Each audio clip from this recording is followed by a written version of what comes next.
Number 1, दिन का एक खाना कार्ब फ्री कर दें। दिन का एक खाना एक कार्ब खाना, फ्री, कोई भी, कोई भी। ठीक है। 3 फूड मैं नहीं कह रहा, मैं 24 आवर नहीं कह रहा, मैं एक फूड। अब स्टार्ट तो करें ना।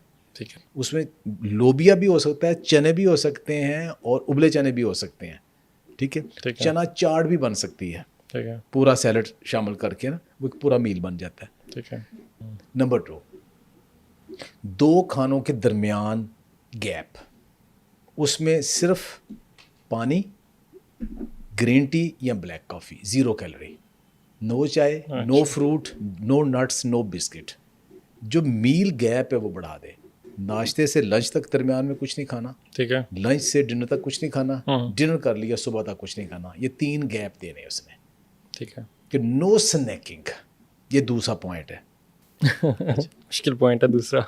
तीसरा पॉइंट कि एक्स्ट्रा कार्ब नहीं लेने और शुगर अपनी ज़िंदगी से कम करते हैं या ख़त्म करते हैं।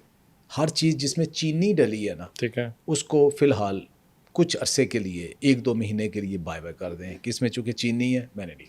चौथा पॉइंट, 1 घंटा वॉक, एक्सरसाइज, वेट ट्रेनिंग जो भी है ना, वो 1 घंटा एक्सरसाइज ज़रूरी है, वर्कआउट ज़रूरी है। और पांचवा, कोशिश करें स्ट्रेस फ्री रहें, क्योंकि अगर आप स्ट्रेस्ड रहते हैं, आपका हार्मोन कभी भी आपको पतले नहीं होने देंगे।